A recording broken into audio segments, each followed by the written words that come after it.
하나님의 말씀 같이 보시겠습니다. 하나님의 말씀은 디모데전서 5장 17절에서 25절까지의 말씀입니다. 디모데전서 5장 17절에서 25절까지의 말씀입니다. 제가 가지고 있는 성경으로 신약 341면입니다. 디모데전서 5장 17절에서 25절까지의 말씀 저 한 절 여러분들 한 절 번갈아 교독하시고 마지막은 같이 읽도록 하겠습니다. 잘 다스리는 장로들은 배나 존경할 자로 알되 말씀과 가르침에 수고하는 이들에게는 더욱 그리할 것이니라. 일렀을 때 곡식을 밟아 떠는 소의 입에 망을 씌우지 말라. 또 일꾼이 그 삭을 받는 것은 마땅하다. 장로에 대한 고발은 두세 증인이 없으면 받지 말 것이요 범죄한 자들을 모든 사람 앞에서 꾸짖어 사람하지 사람들로 두려워하게 하라. 하나님과 그리스도 예수와 택하심을 받은 천사들 앞에서 내가 엄히 명하노니 너는 편견이 없이 이것들을 지켜 아무 일도 불공평하게 하지 말며 하지 말고 다른 사람의 죄에 간섭하지 내 자신을 지켜 정결하게 하라. 이제부터는 물만 마시지 말고 내 위장과 자주나는 병을 위하여는 포도주를 조금씩 쓰라. 어떤 사람들의 죄는 밝히 드러 먼저 심판에 나 어떤 사람들의 죄는 그 뒤를 단. 함께 읽겠습니다. 이와 같이 선행도 밝히 드러나고 그렇지 아니한 것도 숨길 수 없느니라. 아멘. 오늘 이 아침에도 주님 앞에 나와 예배하는 모든 분들을 진심으로 환영하고 축복합니다. 오늘은 디모데전서 5장 17절에서 25절 말씀을 가지고 말씀을 위해 기도하라 라는 제목으로 함께 말씀을 나누겠습니다. 우리가 선포되어지는 하나님의 말씀을 위해 기도하는 것이 정말 중요합니다. 그래서 주일 중보기도팀, 저희 교회 주일 중보기도팀에서는 예배 시작 30분 전에 와서 말씀을 위하여 예배를 위하여서 함께 중보합니다. 정말 감사하죠. 우리가 이 일에 함께 동참하였으면 좋겠습니다. 말씀을 위해서, 말씀을 전하실 목사님을 위해서, 또한 예배를 위하여서, 또 예배하는 예배자들을 위하여서 우리가 함께 기도하는 것, 우리가 정말 중요합니다. 그래서 오늘 말씀은 이 말씀을 가르치는 자에 대한 수고에 대해서 우리들에게 알려주고 있습니다. 17절 말씀에 보니까 잘 다스리는 장로들은 배나 존경할 자로 알되 말씀과 가르침에 수고하는 이들에게는 더욱 그리할 것이니라. 여기서 장로라고 표현했는데요. 우리가 장로라고 그대로 알 수 있겠지만 말씀을 전하고 가르치는 일에 대해 힘을 쏟는 자들, 즉 오늘날의 목회자의 역할을 감당했던 사람들로 우리는 알 수 있습니다. 바울은 지금 성도들로 하여금 말씀을 전하는 자를 존경하라, 그리고 보상해라, 18절에 합당한 보상, 그리고 역할의 수고에 맞는 이 감사의 표시를 해라 라고 이야기하고 있습니다. 5월 8일 어버이날 우리가 왜 부모님께 감사의 표시를 합니까? 낳아주시고 길러주시고 먹이시고 키워주신 그러한 은혜가 있기 때문에 감사의 표시를 합니다. 이와 같이 교회는 영의 양식으로 먹이시고 입히고 하시는 그런 역할을 가지신 분들에 대해서 마땅히 존경할 수 있어야 하는 것입니다. 왜 그럴까요? 교회는 그냥 교제하는 그러한 좋은 공동체일까요? 교회는 말씀을 배우고 가르치는 공동체입니다. 중요한 역할이죠. 하나님의 말씀을 가르치는 역할을 맡은 자들에 대해 마땅히 수고와 헌신을 인정하고 우리가 존중해 줄 수 있어야 하는 것입니다. 특별히 담임 목사님 부르심 받아서 열과 성을 내서 말씀을 준비하시고 말씀을 전하십니다. 말씀을 전하시는 이런 목사님을 위하여서 우리가 함께 기도하고 존중하고 존경할 수 있어야 되는 것입니다. 그런데 이것은 어떠한 물질적인 감사를 표시해라, 사례를 더 많이 해라 이런 의미가 아닙니다. 말씀 사역의 귀한 열매가 맺혀지도록 격려하고 또 지지하고 그리고 기도로 중보할 수 있어야 하는 것입니다. 그런데 이러한 자들에 대해 바울은 진정한 존경이 또한 진정한 존중이 무엇인지 이어서 말해줍니다. 19절 말씀에 보니까 장로에 대한 고발은 두세 증인이 없으면 받지 말 것이요. 무슨 말씀입니까? 말씀을 전하는 자에게 함부로 고발하지 말라는 것입니다.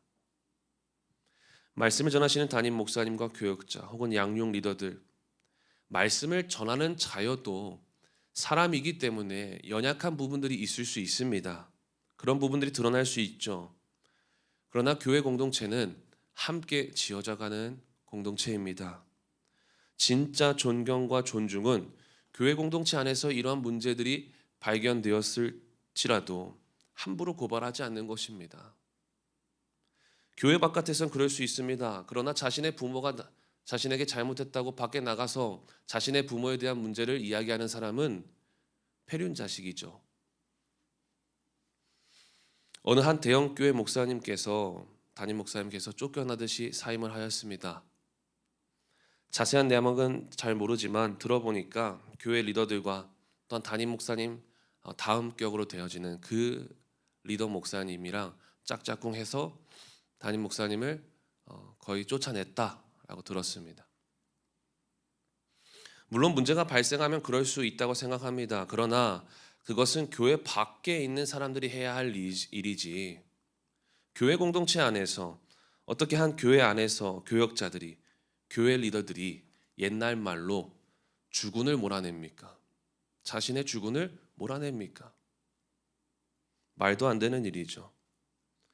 자잘못을 떠나서 자신에게 영의 양식을 먹이는 그런 말씀을 가르치는 자에게 아무 존중과 존경이 없다라는 것이죠. 말씀 사역자들의 수고에 대해 교회에서 물질적 필요를 채워주고 살해하는 것 중요합니다. 그러나 그보다 더 중요한 것은 말씀을 통해 교회가 온전히 세워져 가도록 사역자를 위해 기도하는 것, 지지하고 응원해 주는 것이 훨씬 더 중요합니다. 이런 분들이 있죠. 뭔 부담스럽게 목사님을 위해 자꾸 교회에서 기도하냐라고 말하는 분들이 있습니다. 뭐 알아서 잘 하시겠지. 영의 양식으로 먹이시는 담임 목사님을 위해 기도하는 것은 담임 목사님을 위해 기도하는 것이 아니라, 말씀을 전하는 자를 위해 기도하는 것이 아니라 그 말씀을 받아 먹는, 그 말씀을 누리는 나를 위한 기도입니다. 말씀을 전하는 자를 위해 존경하지 못하고 기도로 함께하지 못하게 되면 어떤 신앙적 결과가 나오는지 오늘 본문 말씀은 한 가지 예를 들어 이야기합니다. 본문의 바울은 디모데에게 갑자기 이렇게 이야기합니다. 23절 말씀에 보니까 이제부터는 물만 마시지 말고 내 위장과 자주 나는 병을 위하여는 포도주 마셔라. 술 마시라는 겁니다. 당시 유대 사회에서는 나시린과 같이 정결하기 위한 삶을 살아가는 사람들이 많이 있었습니다. 디모데도 바울이 22절 말씀에 보니까 정결해라 라고 이야기했듯이 디모데도 그러한 사람들 중에 한 명이었을 것입니다. 나시린이 무엇입니까? 포도주와 독주를 입에 대지 않는 사람들입니다. 그런데 지금 포도주를 입에 대라, 조금씩 써라 라고 이야기합니다. 그러나 아시겠지만 당시 그때 근동 지방에는 물은 이제 석회질로 있어서 병균들로 가득 차 있고 오염돼 있어서 끓이지 않고 계속 마실 경우는 위장병이 걸렸습니다. 몸에 좋지 않았던 것이죠. 그렇기 때문에 물만 마시는 것은 디모데의 현재 이 병세를 더 악화시키는 일이었습니다. 그것을 가지고 지금 바울은 디모데에게 포도주를 조금씩 써라 라고 이야기하는 것입니다. 그런데 어떤 진보적인 교회는 이 본문 말씀을 놓고 그런지는 모르겠지만 담임 목사님과 장로님들이 함께 모여서 조금씩 약주를 하시는 교회들도 있다고 들었습니다. 제가 한 약 10년 전쯤에 어느 교단 남선교회 수련회를 섬기러 가게 되었는데, 거기서 이제 열심히 섬기고 이제 집에 이제 숙소에 들어가려고 하는데 편의점에 들어서 어떤 이제 단체 티를 입은 우리 이제 남선교회 수련회니까 권사님들, 남자 장로님들이 바켓에다가 소주와 맥주를 가득 담고 들어가는 모습을 제가 두 눈으로 보면서 참 신선한 충격을 받았습니다. 네. 극단적인 예일 수 있지만 말씀을 가르치고 전하는 사역자들을 위해 기도하지 않는 것은 결국 내가 잘못된 말씀의 방향을 받을 수 있다라는 것이죠.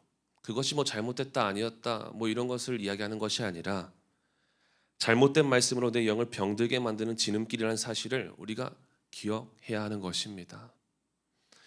여러분, 담임 목사님, 교역자, 양육 리더, 목자들을 위해 중보해 주시기를 바랍니다. 물질적 보상과 사례도 필요하지만 그보다 더 필요한 것은 하나님의 일들을 세워가고 만들어가는 그 일들을 지지해 주시고 위에서 기도해 주시는 것임을 기억하여서 오늘도 그러한 말씀을 전하는 자들을 위한 중보자가 되시기를 간절히 소망합니다. 기도하겠습니다. 주님, 감사합니다. 오늘도 말씀을 통하여서 우리가 어떻게 그 말씀을 대해야 하는지, 말씀을 전하는 자들을 어떻게 대해야 되는지 깨닫게 하심에 감사합니다. 하나님, 우리가 연약한 부분들 있을 수 있습니다. 그러한 부분들을 우리가 잘 덮어주고 잘 세워가고 잘 이겨나갈 수 있도록 우리가 중보할 수 있게 하여 주시고, 무엇보다 듣는 그 말씀, 목사님을 위한 기도가 아니라, 말씀을 전하는 사람들을 위한 기도가 아니라 사실은 나를 위한 기도였음을 우리가 잊지 않고 계속해서 말씀을 위하여서 같이 중보할 수 있는 우리 모두가 되게 하여 주옵소서. 오늘도 가지고 나온 기도의 제목들이 있습니다. 내 뜻을 이루지 않고 하나님의 뜻을 이루는 그러한 거룩한 기도가 되어지게 하여 주옵소서. 예수님의 이름으로 기도하였습니다. 아멘. 자, 이렇게 기도하시다가 돌아가시겠습니다.